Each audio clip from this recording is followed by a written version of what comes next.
Good evening. Would like to call to order the regular meeting for March the 14th, 2019 of the Buellton City Council. If you would please rise, we'll be led in Pledge of Allegiance by Councilmember Mercado. Right hand over your heart. I pledge allegiance to the flag of the United States of America and to the republic for which it stands, one nation, under God, indivisible, with liberty and justice for all. Thank you. And in the distance, the mayor will be attending via teleconference. Hello. Hello, Madam Mayor. Hello. Everybody's happy you're here. She's in Yosemite Valley Lodge, if anyone's traveling and wants to go visit her. Next, the rest of our roll call. Okay, Councilmember King. Here. Councilmember Mercado. Here. Councilmember Sanchez. Here. Vice Mayor Andrusik. Here. And Mayor Sierra. Here. Thank you. Thank you, Linda. Okay. Is there any reordering of the agenda? I've not received any. Thank you. I have one speaker slip for public comment. If anyone wishes to make any comments not on tonight's agenda, items not listed on tonight's agenda, you need to turn in a speaker slip, but I have one from Pam Nikow with the Buellton Senior Center. Yes. State your case. State mic. Yes. Good evening, Madam Mayor and City Council members. My name's Pam Nikow. I'm the director of the Buellton Senior Center. I know I'm a little early. You guys usually don't see me for a few weeks, but I'm here for two reasons. One is to thank the members of our city who are just doing extra special things to help us. And I'm not sure if anyone knows, but the Zaka golf course, what they have been doing is for everyone who rents a golf cart or rents one of the pool carts, they give us 10% of those rental fees. So once a month they come over and bring a check. They're averaging out about $350 a month, which is really kind and nice that they thought about doing that. The other thing is that we just did a very successful fundraiser, I might add, sellout. And I just couldn't believe the support that we got from the city of Buellton. Kathy Breland was on our committee. She helped and got a lot of things done. The rec department gave us the tables and chairs. I mean, it was like everyone from the city, the wineries, everyone just kind of got together and helped make this a success for the Buellton Senior Center. And I so appreciate that kind of support and help when we're doing these things.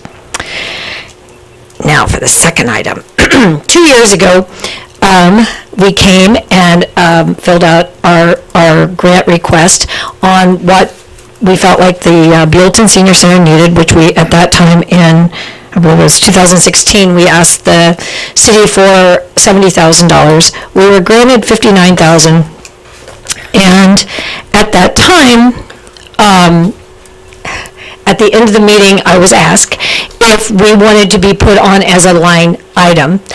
But even directors get their feelings hurt every now and then, and I was just a little upside down, so I said that we would come back and address that, and we haven't.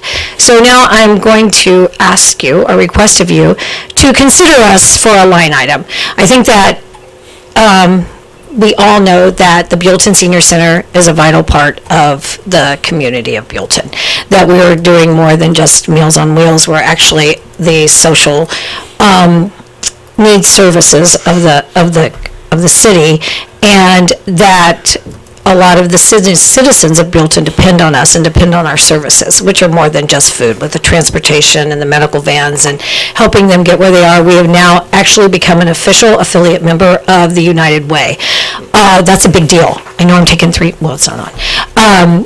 With the United Way, we have actually been able to take 3 domestic violence situations and get them into housing, with the United Way coming, picking them up from our center and getting them to a unknown location. That's a big deal for us in here in the city, that we can actually help some of the things that haven't even been addressed before. So, all of that being said, I can go on and tell you how many meals we do, but I tell you that all the time, you know. But I would really like to be considered for the same amount that you gave us in 2016 for a line item, and so that we don't come and do a grant request and go through it, and there's a reason for that.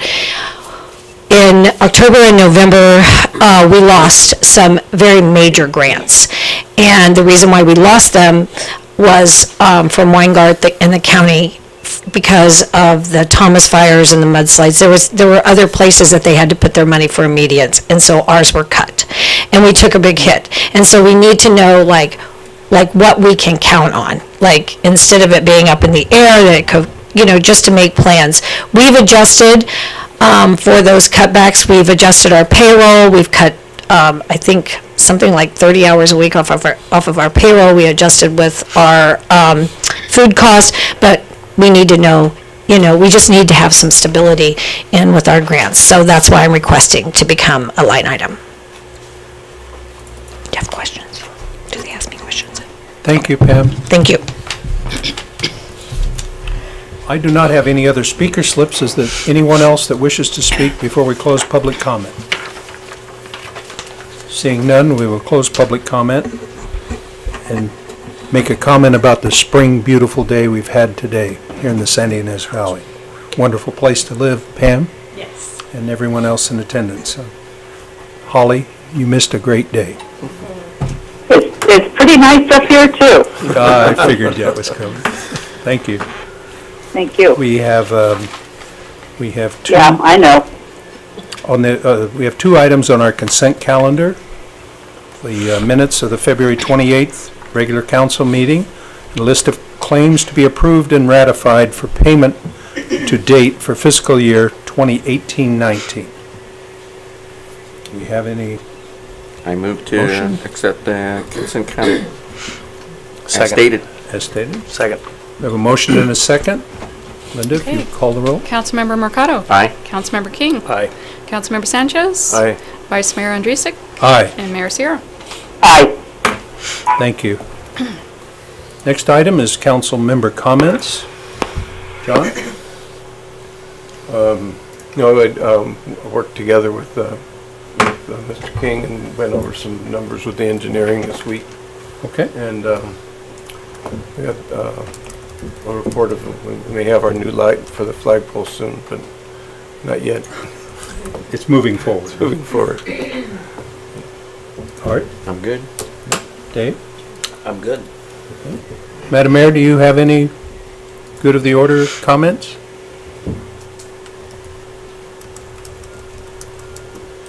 Take that as a no. She may have You clicked still off. there, Holly? I heard something. She might have clicked off. We call her, or she called us. She called us. You there, Holly?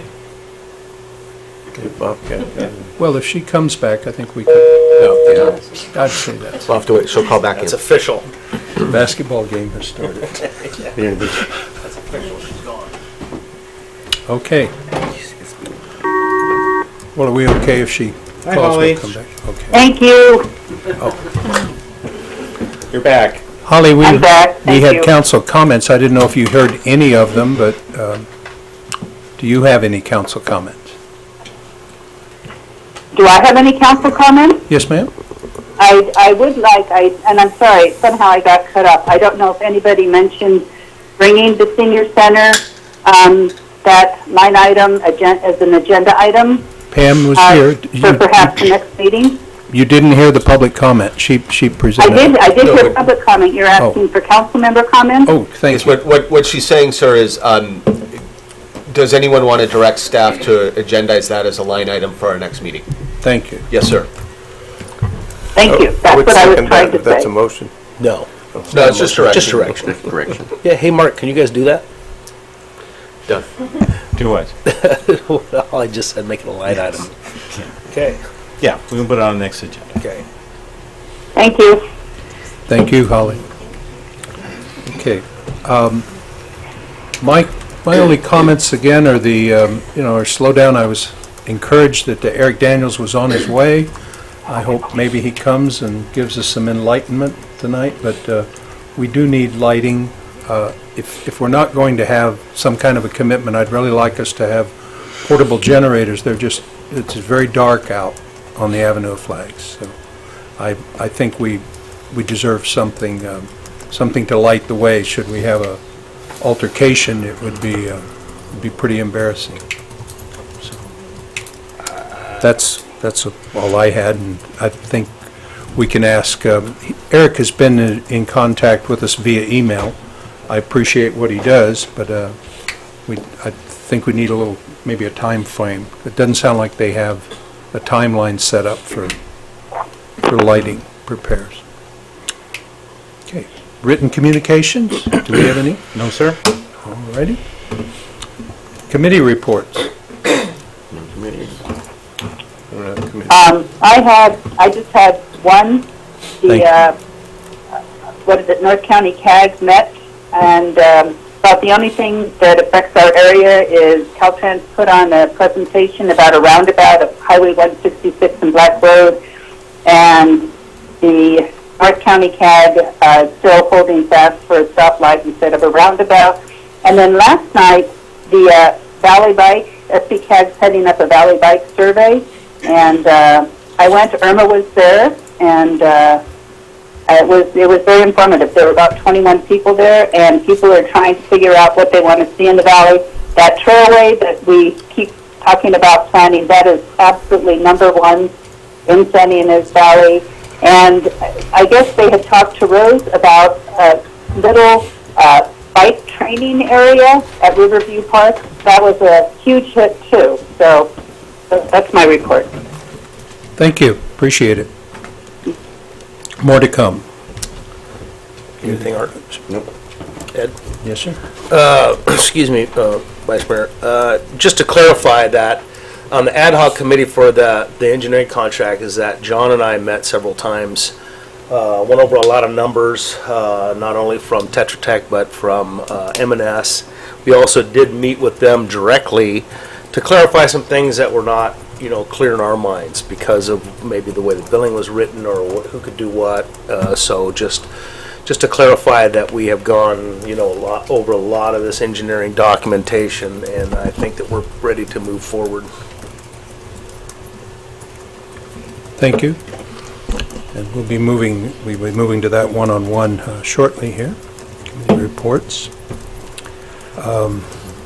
So our business items, our first item of business will be just what you were discussing, Mr. King. Approval of one-year contract extension for M&S Engineering and Tetra Tech, Inc. Mrs. Hess. Thank you, Vice Mayor, members of City Council. The item before you is a continuation for the contract extensions for M&S Engineers and Tetra Tech, Inc. Just to review, M&S Engineers contract covers the public works and general city engineering work, and Tetra Tech's contract covers all the private development, encroachment permits, and utilities, plan check permits, and inspections. So staff has a recommendation, and based on the council's last meeting, the council had brought up the request for more equitable expenditure workload for staff. We could amend our recommendation, still extending the contracts for a one-year period, but in that time frame, for council to direct staff to review the scope of work, and prior to the end of the extended term, return to council with a proposed distribution. And this would allow a more careful review process on the scope changes, and allow us to have the continuity of current services to keep that workload moving forward and not stalling any projects. And then also this would allow time for Mark's successor to be involved and get to know the firms as well and be part of that process. Just changing the scope now would be a bit abrupt, considering we're in the middle of different projects and current workload. Another option is if council wants to go out to RFP at the end of the period. But these are just a few of the options available to you for just a point of discussion at this point. So with that, the firms are here, and we're available to answer any questions. So we'll ask any council member or mayor, do you have any questions for Mrs. Hess? No questions. I'm just curious to hear what our ad hoc committee has to say. Which would like to go first?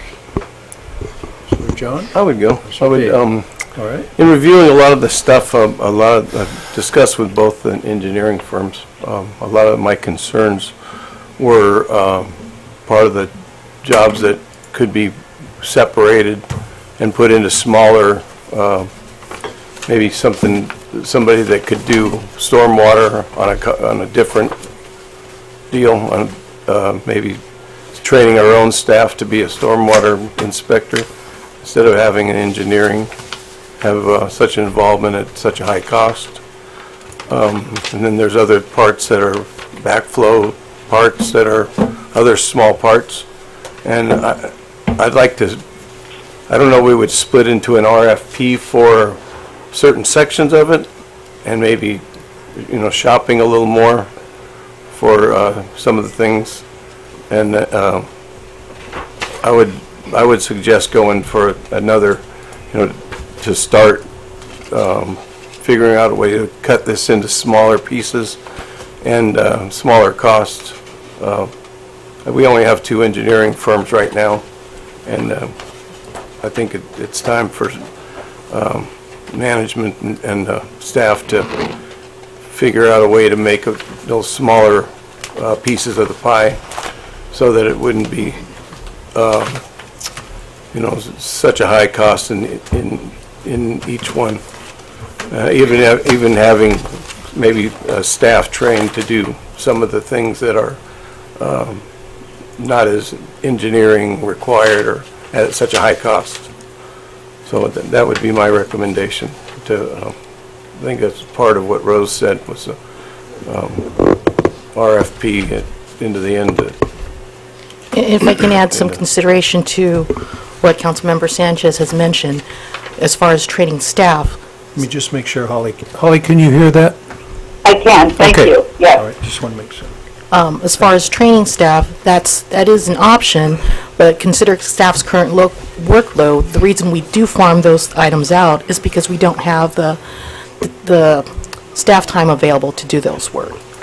And I agree with that too, and that's something for us, I think, to discuss also. I would like to move forward with discussing getting more staff and getting some more help for Public Works and Rose. The same thing, kind of get more of a working staff that would be doing some of the work instead of having everything split up and farmed out so much. Looking at me? Yes, sir. Well, with our discussions with Jason and Jeff as well, there were some things that were cleared up. John and I had some questions about what people were doing. Jeff was able to provide me with this, which actually cleared a lot of things up, and this is a detailed explanation of the hours and the task that people were doing for that billing for the city of Buellton. So I've asked Jeff to provide this to us as council members to see that when we get a bill, it isn't like stormwater 1 hour. Okay, what'd you do for that hour? So Jeff has agreed to provide this with us. We also had some discussions with Jason. Both of these firms are capable as far as I'm concerned. Both of them have the ability, they have the certifications, they have the personnel to do the job. So it's not a matter of saying, well, which one's better, which one's worse, whatever the case is. I would like to, because, and we can just move forward with this, or you guys can kick it down the road, it doesn't matter to me. I think that possibly, and I would like staff to join in on this at some point in history down the road. Tetra Tech is very good with water, wastewater, water and wastewater. I think that we could split this off of a contract with Jeff and M&S and give that over to, along with our CIP So all the water projects, so this would be our sewer water, our sewer lines, you know, and John and I have had a discussion about here in Buellton, this has just been kicked down the road for a lot of years, is all of our sewer lines, some of our water lines are ancient. I think that Tetra Tech could take this and develop a plan for us for replacement of some of those, because you don't want a catastrophic failure, because a catastrophic failure is going to cost the city a lot more money than if we look at some of these. And John had mentioned that they had been cameraed in a lot of these lines, and there were some hot spots in those. Well, that concerns me. That's like saying, well, I'm driving a Volkswagen Bug and there's this big wear mark in the back of my gas line, and I'm hoping that it's not going to wear out and catch my Volkswagen on fire, you know, for that analogy. So some of these lines, and John could probably get to staff and talk to somebody at Tetra Tech about where he saw these big concerns about where you may have catastrophic failure. So my recommendation for starters is to give all of that to Tetra Tech and have them start working with staff to develop a plan to replace some of these lines that are ancient in the city of Buellton. It goes back before we were a city. And then I would say also long-term inspection and maintenance of those lines, you know, that we have a specific plan that, just like we have on our asphalt plans, we should have a long-term specific plan of replacement for lines, for sewer lines, water lines, you know, whatever the case is. And I'm going to assume that we can also turn over the treatment plant to you guys as well, right? Anything to do with that wastewater and water at the treatment plant as well, you guys can deal with that, correct? We can deal with that, but I guess I should come to the. Well, on that.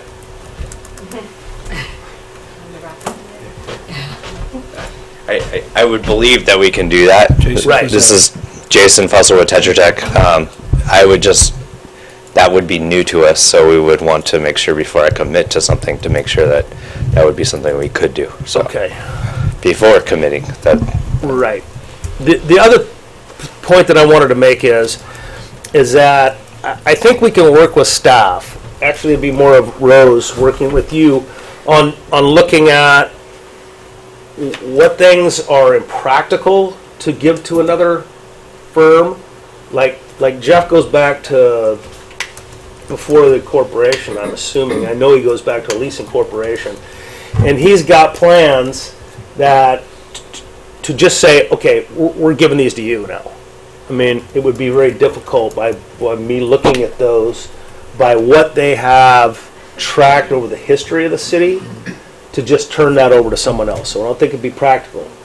However, what I want staff to do, if on the direction of either you or our next city manager, is to start looking at some things that are practical to bifurcate from one company to the other, or what is not.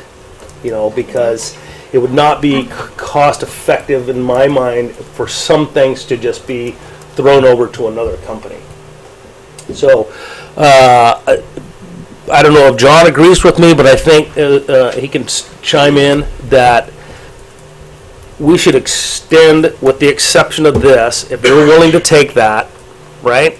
Yeah. That's going to be a big undertaking, trust me. With a transition period. With a transition period of 6 months. Within that 6 months, Rose, and if John wanted to stay on that ad hoc as well, we can start looking at some things that we can look at one company and say, this is cost effective for us to stay with this company, or this is more cost effective to go to that company. So this is going to give us 6 months to take a look at this and what we can push forward. I mean, we may come to an end result and say, okay, just leave it the way it is.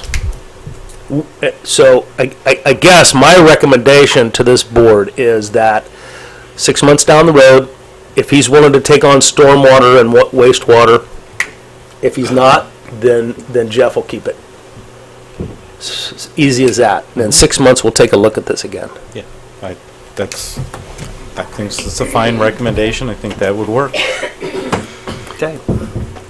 Mr. Vice Mayor? Just a moment, Holly, can I get Art to weigh in? Absolutely. Then we'll get you. After hearing from both the ad hoc committee members, I kind of agree with what Dave was saying, and then that gives staff a chance to let us know what you need.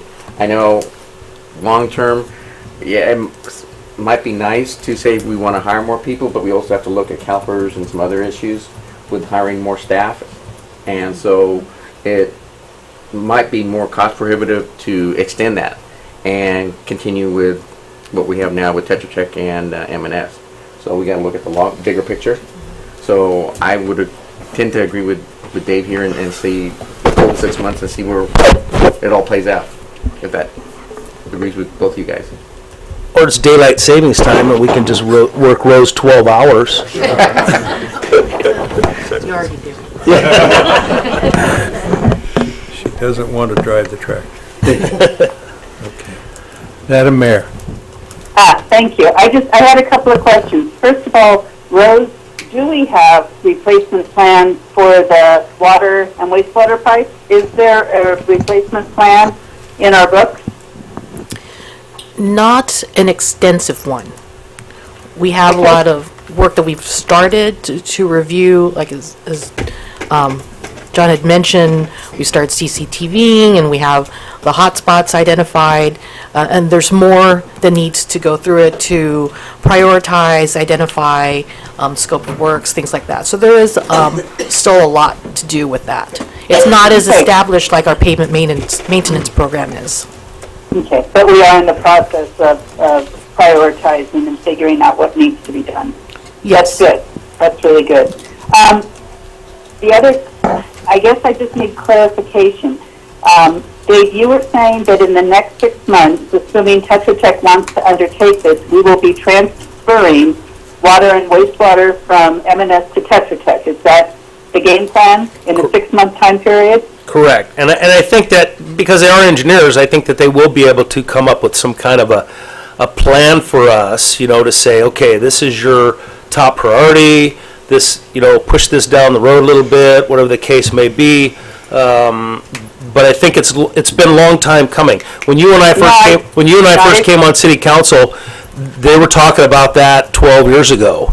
So I think that we can't really afford to keep kicking that can down the road before we get that catastrophic event. No, I think that's a good idea. There were a couple things that I sat down with Jeff. He's been more than generous with his time to go over the billing. And one of the problems I had was that the billing's not done every month, that sometimes it gets put behind schedule. And I don't believe that that's been corrected. As I'm signing checks, I'm not seeing that that's gotten any better.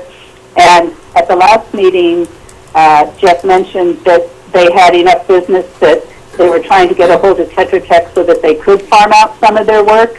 And I think that wastewater is a really good step. I think that seems reasonable. Thank you.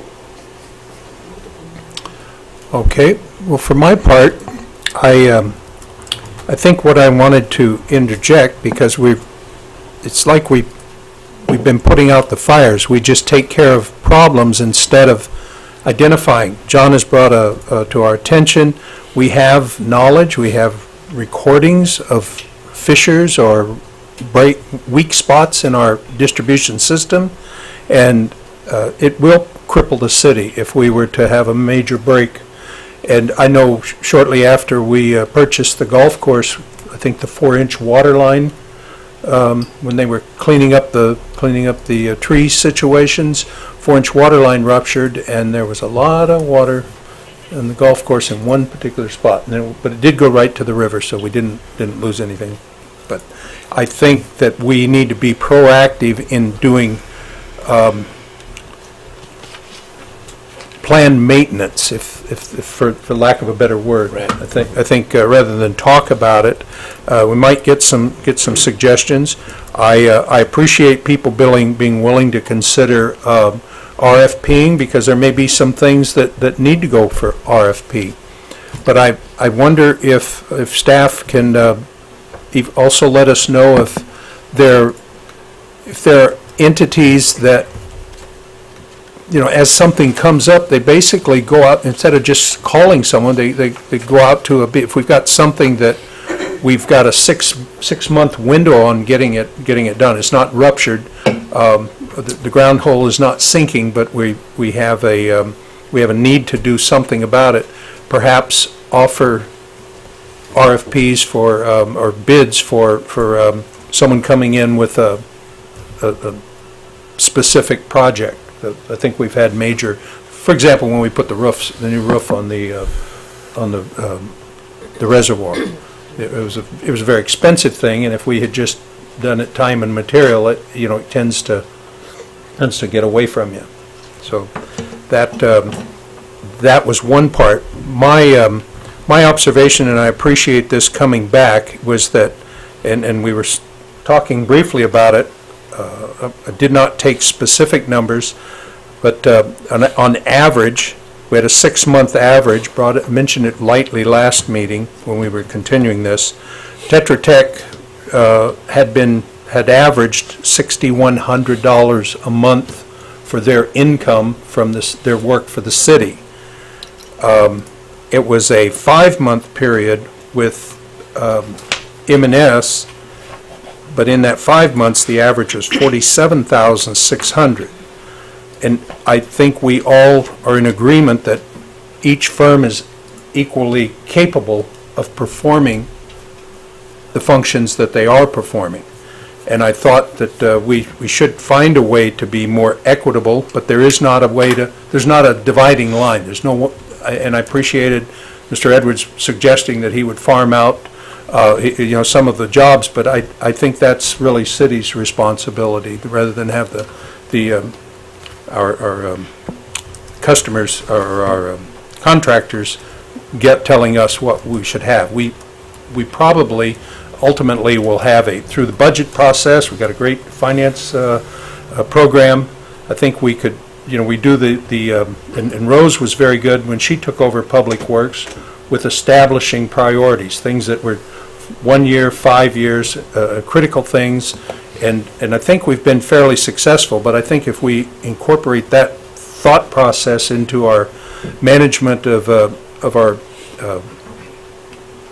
engineering throughout the city, we could benefit. Everyone would benefit. And again, the underlying effect is not to keep Tetra Tech or M&S one ahead of the other or to keep them profitable. We're looking for the best bang for the buck for our citizens, because that's where our fees, we certainly heard about our fees when we raised the water and sewer, and if we just lay back and say, well, this is what it costs, it's looking to me, and when I extrapolate the numbers that I had just in half an hour with Chanel, was we're right around $600,000 a year, and that would mean you probably should be somewhere around $300,000 each. That's very hard to do, but maybe $600 isn't even needed if we had proper maintenance and planning. So that's where I was coming from for it. So I think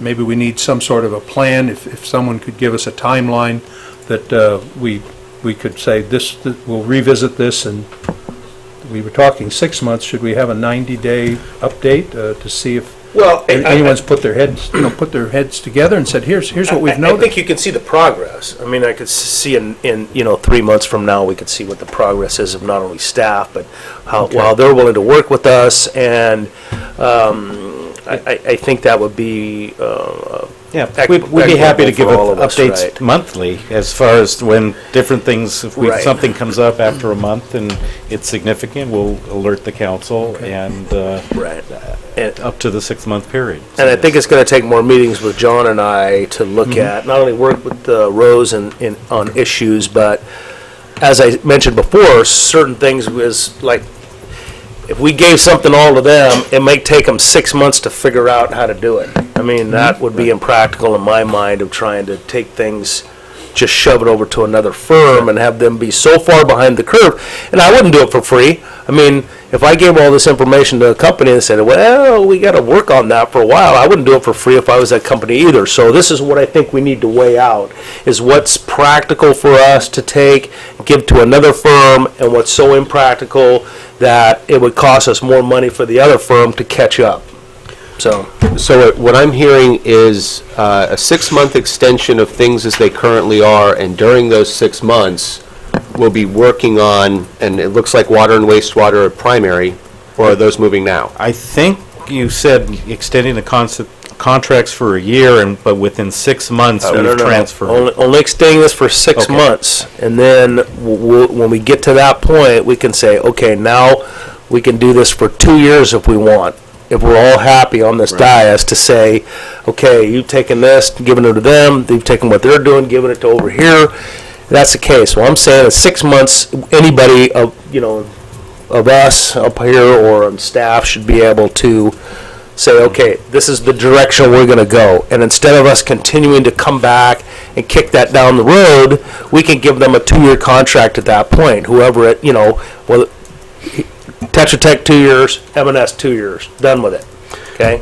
This is what I'm saying. It's going to take more time for us to pull this apart and say what's practical and what is not practical for us to divide between these two companies. So if I could craft a motion then for any council member to make, it would be to extend both contracts by 6 months, formalize the informal ad hoc committee that's been working on this so that they will continue to work on it on behalf of the council and report back regularly at meetings, and direct staff to work with the ad hoc and the 2 engineering companies on a division of projects and division of labor, so that when we come back in 6 months for a further extension, we've got something that makes good sense for the city for a long-term contract. With the what I mentioned about the water and wastewater. If Jason is willing to do that, that will go to him within that 6-month period. Okay. As spoken. I would like to add into that exploring more employees or more staff to help Rose. But I think that would be a separate issue. Yeah, that would be a separate issue for us to bring back. I'd like to put it on the agenda.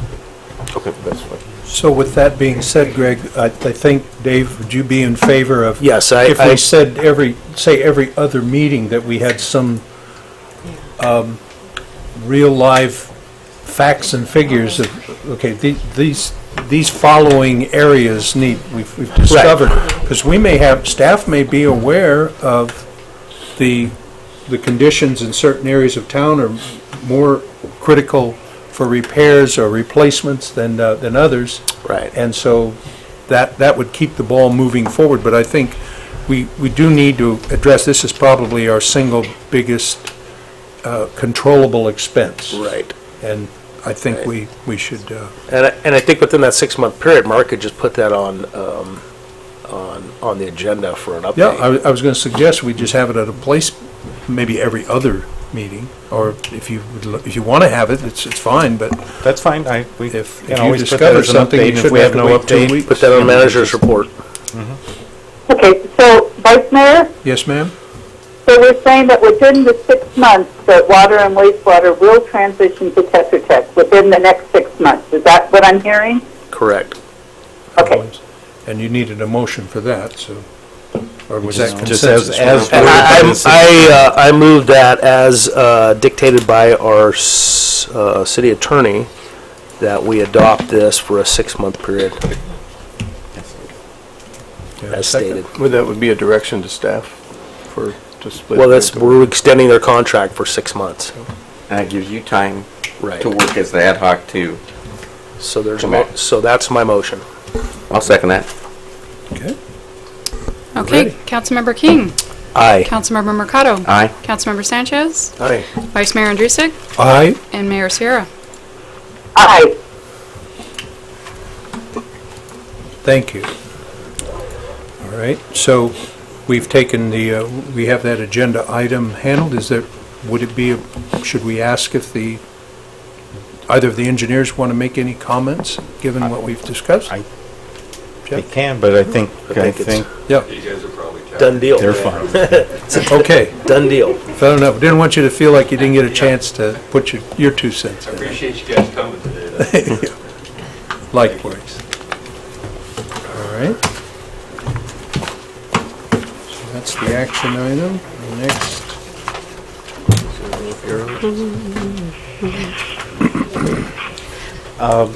Mr. Vice Yes, Mayor, sir. we do have a slip from Eric Daniels, if you'd like to Oh, yes. extend We public said comment. we were going to let them- extend public comment. Yes. Mr. Daniels, if you would announce yourself and... Thank you, Mr. Vice Mayor, Mayor and Council staff. Eric Daniels with PG&E. I wanted to come back before you today during public comment period. Thank you for extending for myself, being late on the road getting here. Just to give you an update on the Avenue of Flags streetlights that are PG&E owned, you will see some markers out there now. I want to tell you, while it may not seem like it, we fast-tracked this, and our design team got it re-engineered, redesigned in record time. Unfortunately, it doesn't feel that way to you and your constituents, and I know that you're hearing about it from your constituents, and I always open myself to you to provide you any update throughout any time period that you need, so we can always help you address your constituents' concerns on this matter. We do have the design now. It was finished at the end of the month. We had now to get it into the construction schedule. I believe all the permits have been worked out with city staff. I think we're using the annual. My understanding is that those are completed, and that within the next couple of days, in fact maybe tomorrow, we're going to do a walk down with the city contractor Tetra Tech on what the project is. And within the short order, I believe next week you'll start to see spades turning. So it will be under construction. So I don't have an update as to what I just asked for one and I didn't get it, what the time frame of construction will be, but I would propose that it will be only a few weeks before it'll be finished. So, but I'll continue to keep you apprised through my communications with you individually, so that you can be aware. We did offer some language to city staff to perhaps post on the website sometime back. I confess when I looked at the website I didn't quite see it, so I don't know if that got on there. I believe that might help address some of the concerns you're getting from phone calls. If people did have a chance to look at the city website and have gotten an update from that, that might save them calling you. But that's up to you guys if you want. We provided some language for that. I can provide new language now that we've moved beyond where that was. But I think you've got the gist of the message. We're going to be under construction in the coming days, and the constituents will start to see some action, and I think that will take away some of the pressure. So I'm happy to answer any questions if you have any. I got one. I talked to a guy, one of the guys out in the field, and as I understand, you're putting in a brand new PG&E line, but not a new city line. That is correct. Right. We're putting in, so the street lights, we've determined through some time back, Mark and Rose and my team worked diligently to determine who actually owned the lines. There was some discrepancy on that matter. We came to the conclusion, that PG&E actually owns the street lights. We do not own the poles where you have your flags, but the spotlights that were on the flags were attached to our streetlights with no authorization that we could find. It was determined that it was those spotlights that were there for a very long period of time were spliced into the circuitry in such a way that over a period of time it compromised the entire system. So what we're doing now, and we've communicated this with staff, is we're going to rebuild all of the PG&E circuitry that supports the streetlights, and any follow-up that the city wants to do to light the flags or any other needs in the median, such as outlets, will have to be on a city circuit of their own. And there's a process for that to go through our service planning to put that in. I think, I don't want to speak for staff, but I think you're waiting to determine what your next step is with respect to some of your median upgrades before you move forward on that. I just have a question for staff. Do we have plans on putting in an extra conduit? So, or a city conduit, so we could put our own electric in the I will also add, if you will allow me, there was talk that perhaps you're going to go through some, instead of putting in a circuitry for those spotlights, you would put in solar for that. So I don't know what your staff is going to do on that, but there's some talk. That's something that isn't in concrete, but if we're out there with a contract and you're digging a ditch down, it would make sense to put 2 pipes in even if to. Well, but now you're re-engineering the whole thing on us, and you're going to cause a delay to our getting the streetlights back up, so. Yeah, our priority is to get the streetlights up. We can always tie into the system for our facilities when we need to, but we need to get PG&E finished with their work and not muddle up what they're doing. But we can always get those back in. Would there be an access to plugs or electricity that, like it would be, what it would be is a service planning request for a new business, so the city would have to make an application for a new service port, and then we could tie it in wherever the appropriate place is. But that would be a secondary request from the city. I think staff wants to determine what you're going to do with some of your other projects there before they zero in on that. I would like to at least be planned that it is tie-inable, so that well, we can tie in. Send everything out there. You put in all your own pipe, and then are we going to be able to have access to that electricity at all? I'd say, Councilman, I cannot answer where we would tie in, where the appropriate place is. It may not be appropriate to tie into that particular circuit. It most likely would be to tie into another location. I'm not the engineer that would design that, so I cannot tell you for certain how that would lay out. We're working on that after the system gets in, but it's not going to hinder us putting in where we need to put in outlets, etc. But we need to get the electricity and PG&E lights in as soon as possible. It's just, it's such a, as housing tracts have been built, Phase 4 is plumbed before Phase 1 is finished for economies of scale. And I think now is the time to, I'm thinking of a conduit, simply a place that we can come in. And if we need to be separate, I think the city should figure out where a generator would be, for example, however, whatever it is, and then the city would, through Public Works, would decide what they're going to do without stepping on PG&E's toes or having PG&E frustrate. I appreciate you not sending us down the road to another utility company, but this is. We don't want to lose customers. I know they're big comments, but we were. I just think that if we can coordinate simply being there when I've built a couple of residences and I went out and put the pipes in before the grading was finished, and it really pays off. And I think our avenue is pretty much one elevation, and if we do nothing but stub them out, I talked to property owners on Industrial Way, and the people that sat in, they went out when it was bulldozed to put the street in, and they have conduit there in certain places, and I think that just makes a whole lot of sense, just to coordinate that idea. Worst thing that happened is we'd have a couple of pipes underground. Well, yeah, if I could chime in, Vice Mayor. Sure.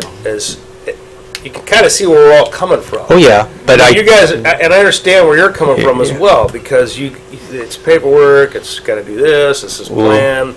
Blah, blah, blah. So you see where we're coming from. If you're digging a hole and we could throw a pipe in there that at some time in the future you could string a line through there and then tie into a meter for the city where we're being charged for that electricity, I think that's what we're thinking as practicality goes. But you tell me why that's not practical. Well, it's not practical if you want the job done in the next few weeks. And it's not practical because we haven't engineered where we want those lines. So to just throw a conduit in willy-nilly is not going to be logical if we need it 50 feet up. So we need to get the lines in, then staff can work on the medians and where we need those and apply to service to PG&E and connect to it and put the lines in. And we did have this dialogue. I want the council to understand, this is not that we weren't in coordination. We did have this dialogue, and the idea was going to be that we were going to try to hobble the system along, the existing old system along, remove some of the spotlights, do what we could on PG&E's end to try to keep some of those street lights going, even if we didn't have them all going, as long as we could, so as to give staff the time to kind of develop what it is that you guys wanted to do in the median. The problem with that plan went haywire on us because we could not keep the system up. So the system continued to go down, and finally our engineer said, this is a safety problem. We cannot continue to, Band-Aid this. We need to take it offline.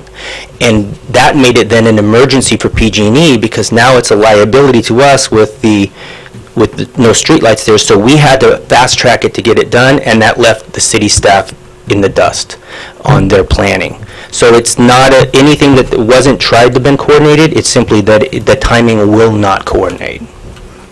I'm not talking about putting the willy-nilly lines in there, but I'd like to have a plug so when we have a street fair out there or something on the lawn, we can plug in the the houses or something that you said we could tie into it, but in the future. But what are we going to tie into in the future if we've got to put another line all the way down? Is your electricity going to be accessible on each island? I cannot answer that question because I cannot engineer it. Right. Can I respond to that? Oh, well, let Rose, let's hear, just a moment, Dave. Rose?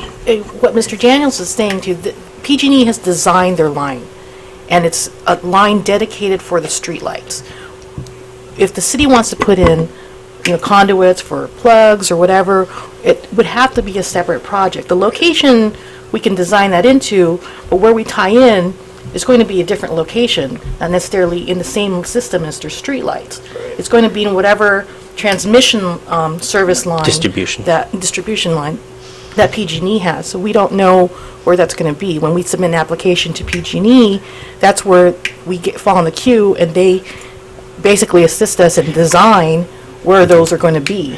And that would be dependent on where the transformers are and where we are getting the service to bring it to you. It's not that we just tap in anywhere on the circuit that we're putting in. That's precisely the problem that occurred in the old system, was tap-ins happened all along there and they were inappropriate. Right, and the locations of their current dig-out for their line replacements may not be appropriate for where we want to place our lines. So we could dig in, and I highly doubt that they would want other agencies' facilities directly on top in the same trench as their facilities that they're going to be entering. If it had been coordinated, that potentially could have occurred, but it can't be, because we need to get the system up. So we're going to have a full other excavation, a whole different type. That's a city project. That's correct. Dave had Make an analogy. You had a comment. You want to make it? Okay. It's like taking your hose over to your neighbor's house and tying into their bib and turning the water on and watering your yard. You can't just run lines off of their stuff. And I'm sure in the past that's what has happened. And they finally realized, hey, wait a minute, we're getting all these lines that are being tapped off of our power lines. That wasn't what I was saying. Well, but I can see where they're coming from too, because they can't just, on this project, tie in some where we can plug into it, and then who's getting charged for that electricity? But, Councilman, your idea of if the timing had worked, and you guys knew where you might ultimately want some plugs and things, to have coordinated potentially two different lines in a trench, one for us and one for you, would have been the genius move. But timing didn't allow us to do it that way. Okay. But if it was a line that we could, you said it would be, or the power would be accessible, but it's only going to be accessible if we put in a whole new line all the way back to the pole? I cannot engineer it for you. I don't know where the tie-in will be. Right. Or would it be reasonable to put it on at somewhere? Until we see an application of what you want to do, I cannot begin to project where you're going to put the line in. Right, and in all likelihood, it would not be on their poles. Right. Yeah. Well, there's going to be electricity. The electricity that goes to your line is going to come off of what pole? Is it the pole? We're tying someplace I do not know. This, John, I don't do that sort of work. We're getting too specific for the scope of our attention. Right. Do you, I'm just asking if the mayor has any comments with this, because I think we've gotten the gist of you're going to do something and we're not invited to help. I appreciate you coming to give an update to council, and I really hope they don't kill the messenger. Thank you, Madam Mayor. Yeah. But I'm happy to take your calls and speak to you individually. You have always Thank been. you. And thank you for the... You've always been very available. I appreciate that. Thank you. Thank you. Thank you. Continue the email circuit. We'll pay for the bill. I think we've... What's public comment? Item 4? Right. We have item 4 for mid-year progress report for the Visitors Bureau. Mrs. Freeland? Is it? I've just introduced that it's Go just right the- ahead. It's I'm sorry. the July 2018 to December 2018 update, 6-month update, and Kathy's here to answer any questions. Thank you. Ta-da. I'm here. I don't know if you have any questions. Good evening, Madam Mayor, who's in Yosemite, and council. Yeah, the report's kind of just a recap of kind of what we've been doing the first 6 months of our contract for this fiscal year.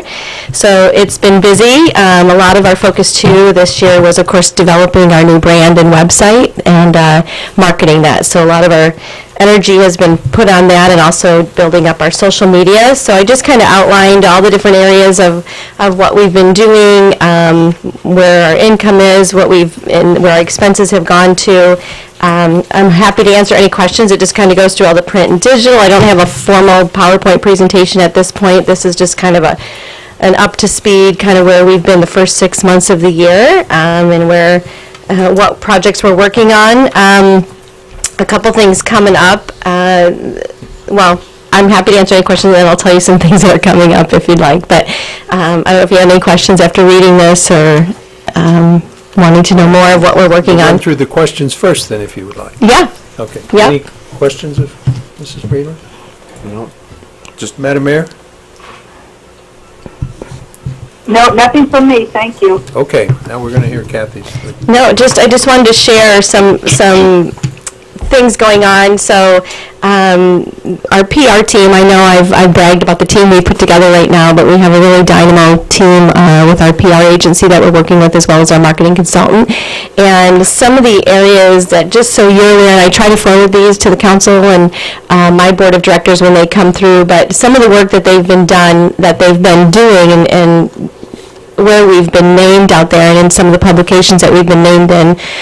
HuffPost, blink and you'll miss Buellton, but here's why you don't want to. These are some of the headlines in some of the publications that we've been named in. And this is, if you're familiar with some of these, might be new to you, some of them you might know.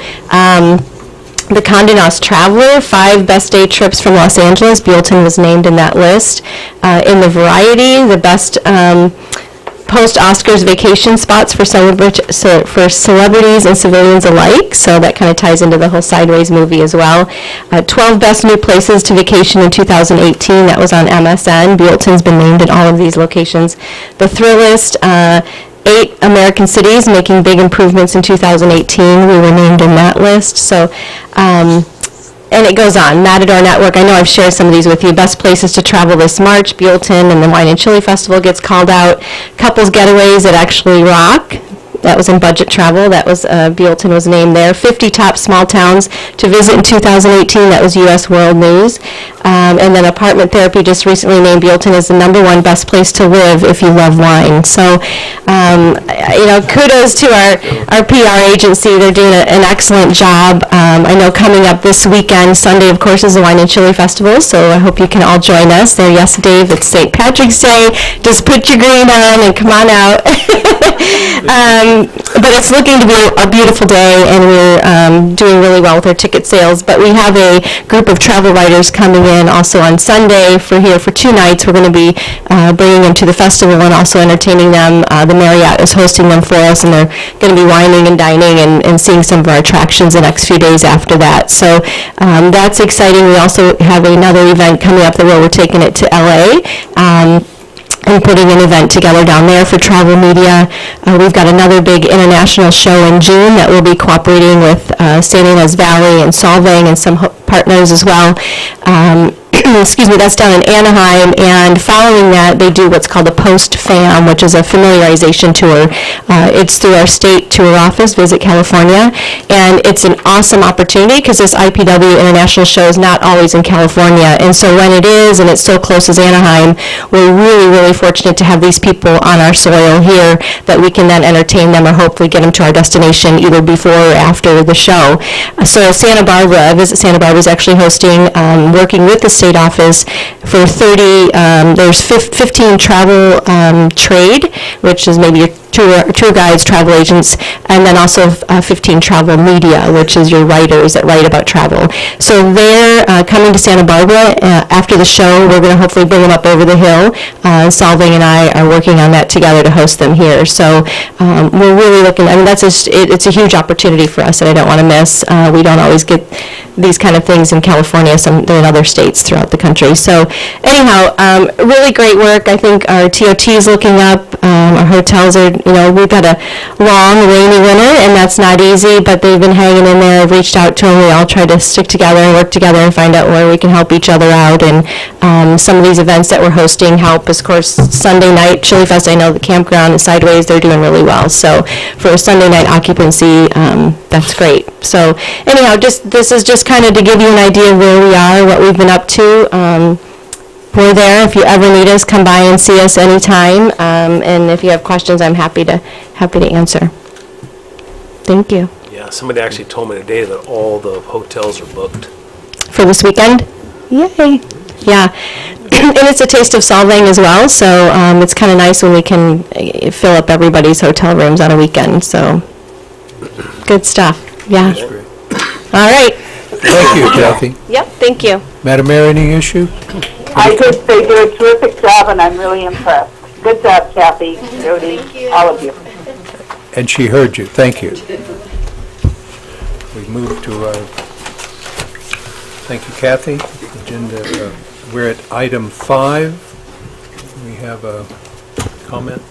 Rose? Thank you, Vice Mayor.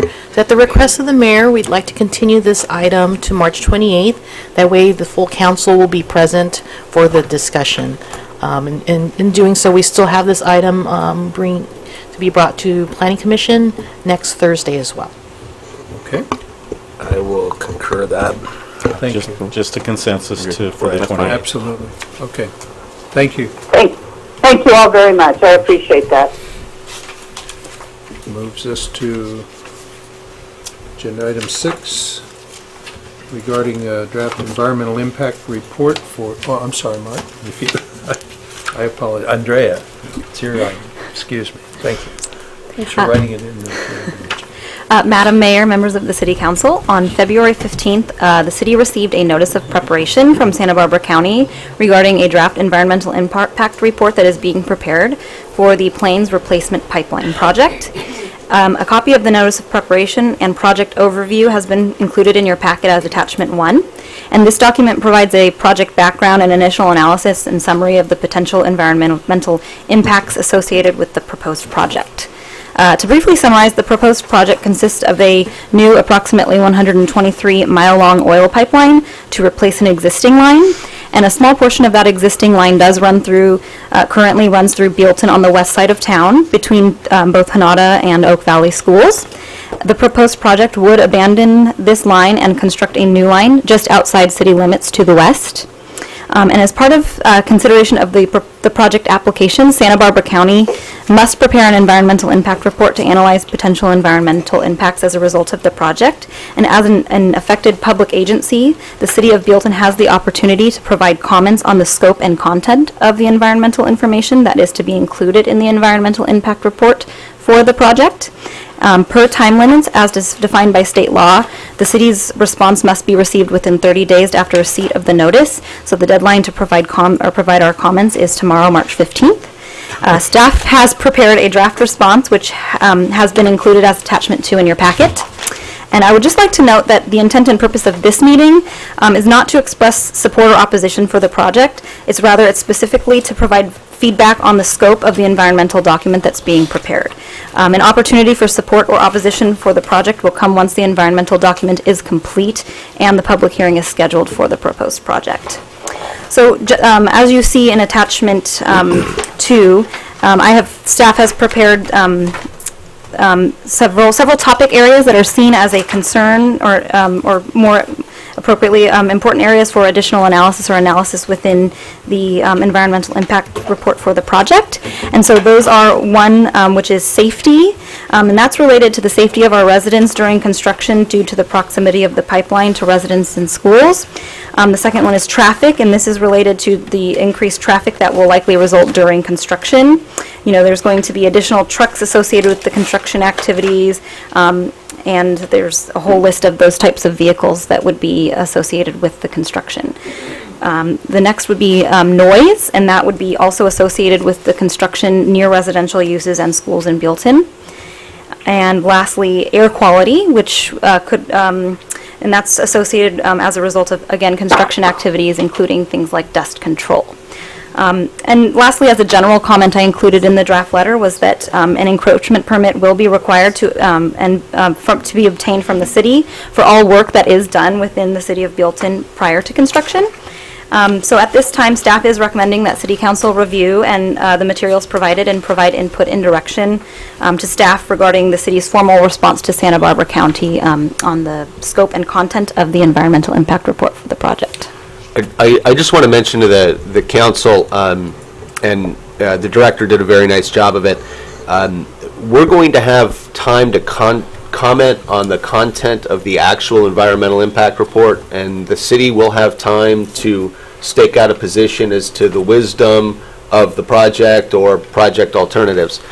Tonight really is just looking at attachment 1, attachment 1, which is the county's idea of the scope of the review it needs to undertake, and then saying, is there more than what the director has put in her draft letter that we as a city want to say, you should expand the scope of your review?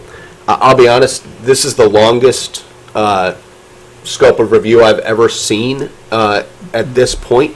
I think the county probably knows, as we all know, that this project is gigantic, is controversial, and so when it does its environmental impact report, it's going to be very thorough, because if it's not thorough, then the project can be, somebody could sue on the project and stop the project just based on the impact report. So you're going to get an environmental impact report that if it's this big, I'm going to be shocked, because that would be pretty small. It's going to be a lot bigger than that. But at this point in time, we're really just saying, do we need the director's letter to be longer? Do we need more detail, or are we kind of good with where we are, and we'll sit back and judge the project on its merits when the time for that comes? I have a question. Andrea, you mentioned that the positioning or the placement of the new line is outside of the city? You said to the west of the city? Yeah, that's correct. So it would be on the parcel just immediately. So that would mean that we wouldn't have any jurisdiction in that area? Well, the city is an interested party in the project because it's immediately adjacent to the city, as well as the fact that they will be abandoning the existing line within the city limits. And then I wanted to understand, but is the abandoning removing it, trenching and removing it, or filling it full of something and to be left in place? The notice of preparation does have details about what is involved in the abandonment process. Based upon what was written in there, I don't believe that there's a whole lot of, there is some work that is done. I'm not sure in terms of is there trenching or not. I can't really speak to that. I don't believe there's trenching. Yeah. They're usually abandoned in place. Right. Those types of oil and do they pipelines. fill it with a concrete or slurry that would... That's actually something that should be part of the project definition when the environmental impact report is written. Since we believe that they're going to abandon in place, they should be explaining what the abandonment in place is going to mean. Obviously, if they abandon it without any fill, then you're going to have the potential for a long-term hazard of a collapse. If they abandon with fill, then you're going to have some more immediate impacts of where are they opening up the ground and how are they getting the fill into the pipes, whether it's in town or whether it's to the north or south. wherever it is, there's going to be some impact there, so they will have had to study that. So that should come up at that point.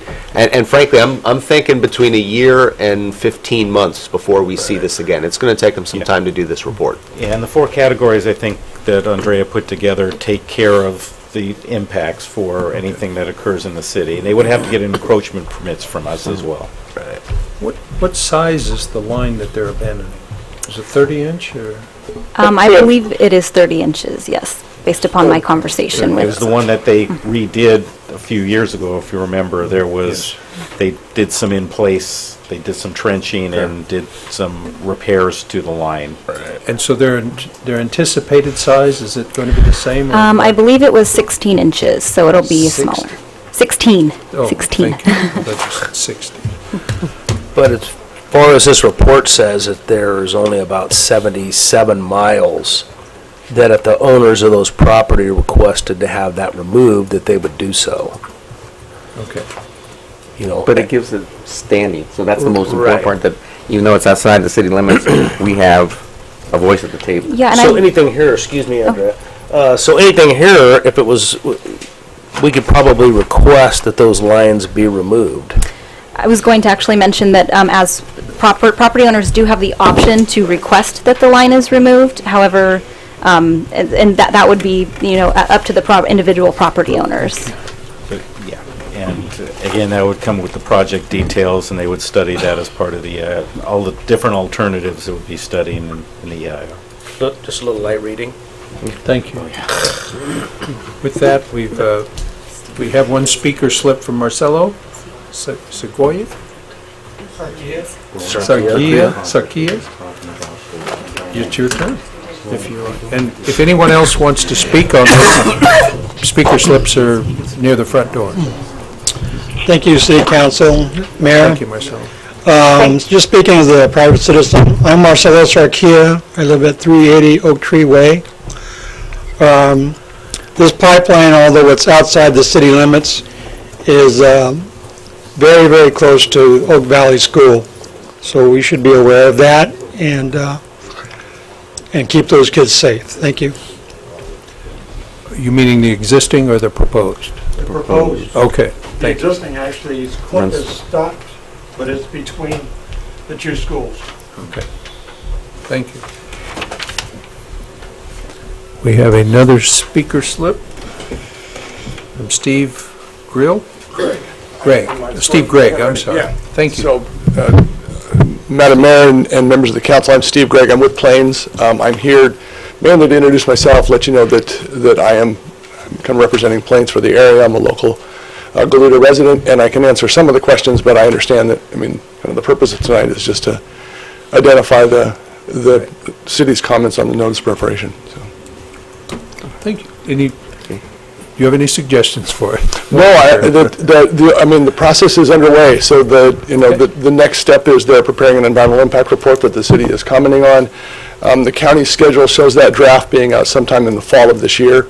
So it's they're moving quickly only because they understand from the county standpoint, there's pipelines are the kind of identified safest means of transportation, and they understand the need to get this one back on. So super. Thank you very much. Thank you for coming out. Appreciate it.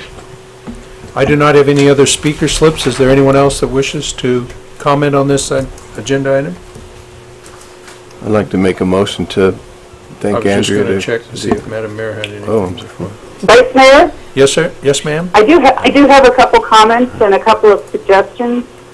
I spoke with Dr. Haggard, the superintendent of schools. State guidelines. The guidelines are that these type of pipelines are kept 1,500 feet away from schools. We're talking about a pipeline that's going to be less than 300 feet from Oak Valley Schools. So I'd like to, on the safety section, I'd like it to say the city has concerns with the safety of our residents due to its proximity, cross out the during construction. It's a concern of mine that this pipeline is so close to Oak Valley School, whether during construction or after construction. And I'd also like to cross out the during construction in item number 4, air quality. I know APCD has been called out numerous times before the old pipeline was shut down because of the sulfur problems that they had. They were blowing out lines. So I'm a little concerned with air quality, period, not just during construction. Other than that, I think the draft is a good letter. And we don't need a motion, this is just consensus with the changes, if you agree, requested by Mayor Sierra. Thank you. And then Mr. Griggs will carry forward our comments to Plains. Absolutely. Okay. The one thing that, Vice Mayor, that I'd say to piggyback on her is that during construction that it is addressed about the dust issue, because we have had that on projects here in town. Yeah. And unless they're on top of that, then, you know, we may be getting, because, you know, we get the sundown winds, and I would be very concerned about that blowing across the entire town. Okay. All right, I think that's consensus, so we're good? Yes, Okay. thank you. Thank you. All right. And I have just two quick things for my report, since City I know the manager's mayor has report, we're right some on top things, of functions up in Yosemite to attend. I'm meeting with the sheriff next Thursday on the contract, and the good news is it is going to be a very minuscule increase of 1%. Nice. Good job, city manager. Here, here. You know, they knew what they were dealing with, you know. So Way to grind them, Mark. Anyway, so no, they were really good working with us for the 2 years of this first two way they're doing their contracts, and Andrea handed out the Avenue of Flags update sheet, and her and Irma are going to be doing a quarterly, I think, quarterly or bi-monthly report on activity on the avenue based on the specific plan and the projects and what this council does with the medians. So this will be a regular thing for the community and for the council and the planning commission. I think everyone appreciates that. And that once we decide on it, that we don't change it. That's right. All right. That is my report. With that, we'll have our city manager's comments, our city attorney's comments. No updates tonight. The next thing on the agenda would be closed session for one item, public employee appointment of the city manager, as spelled out more fully in the agenda. Thank you. All right. With that, we stand adjourned through the closed session. We'll reconvene, and with any